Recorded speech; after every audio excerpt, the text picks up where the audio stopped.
Hello, Namaste. Welcome to the best preparation, a big platform for learning English language. नियमित रूपमा एकदमै class जस्तै गरी अंग्रेजी सिक्ने यो च्यानल सब्स्क्राइब गर्न नभुल्नुहोला है। यहाँनेरि केही कुरा सिकाउन खोजिएको छ जो चाहिँ डेली रूपमा हामी बोल्छौं। Arun, can you share your experience of voting on Phewa? Arun, फेवामा भोटिङ गर्दाको अनुभव शेयर गर्न सक्छौ भनेर सोधिएको छ। शेयर गर्न सक्छौ भनेर भनिएको छ अरुणलाई।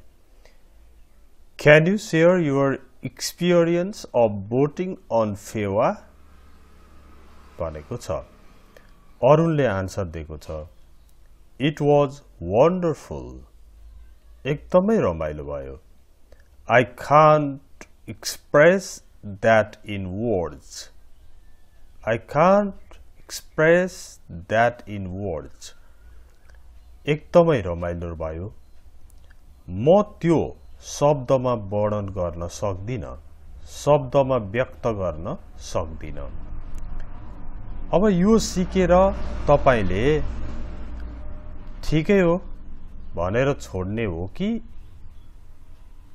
कसैले केही गर्यो, काहीँ गएर आयो, केही अनुभव गर्यो भने तपाईले सोध्ने तरिका नै सिक्ने सधैँभरि लगाउने। राम काहीँ गएको छ? ओके। अब अरूलाई हैन, रामले कुनै ट्रेनिङ लियो, केही गर्यो। Ram, can you share your experience of, अनि यहाँनेरि आइएनजी लगाइदिने। अरूलाई सहयोग गरेको छ भने experience of helping others भन्ने। अनि जे छ त्यसमा यहाँ आइएनजी लगाउने। अनि धेरै रमाइलो भयो, शब्दमा म व्यक्त गर्न सक्दिन भन्दा चाहिँ It was wonderful. I can't express that in words.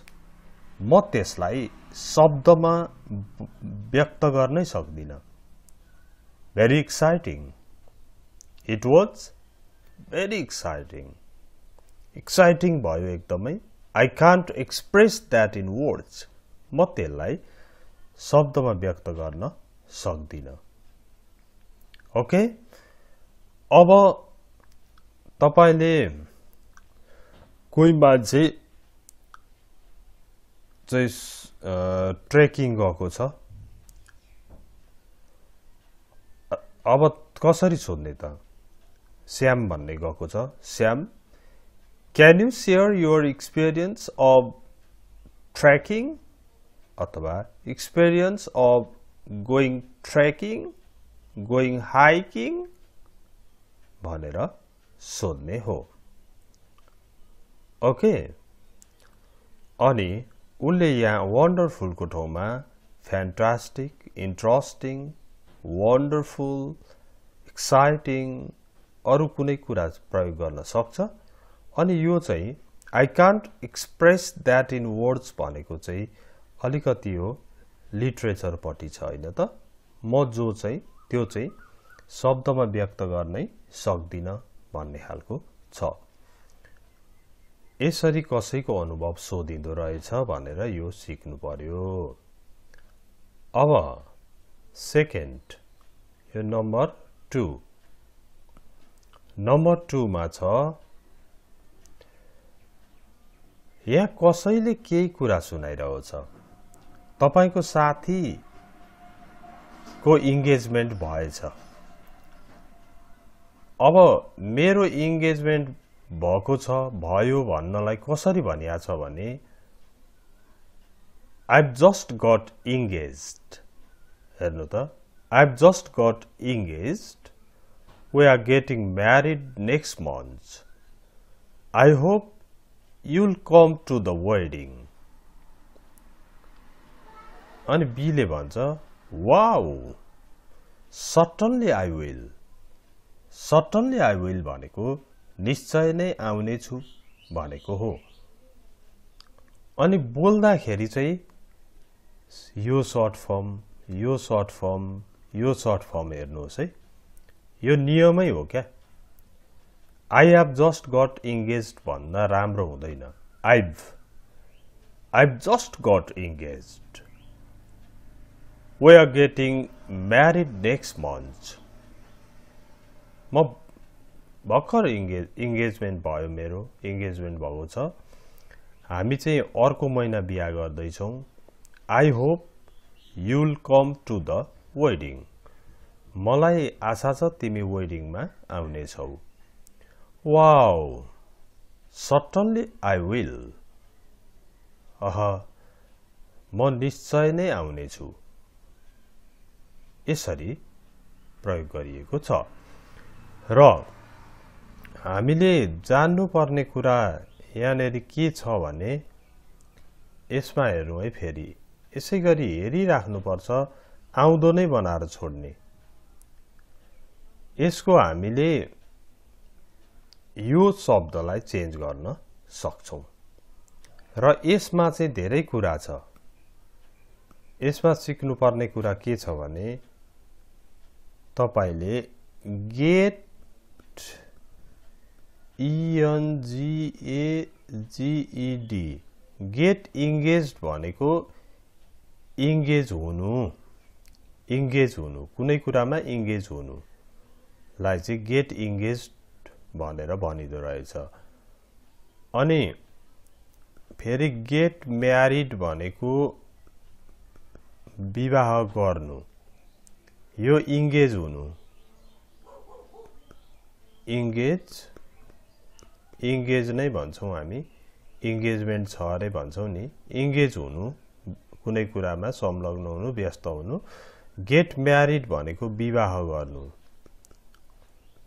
विवाह गर्नुलाई get married भयो अनि यो भन्दा अघिल्लो लेसनमा पनि थियो नि although I had an umbrella I got wet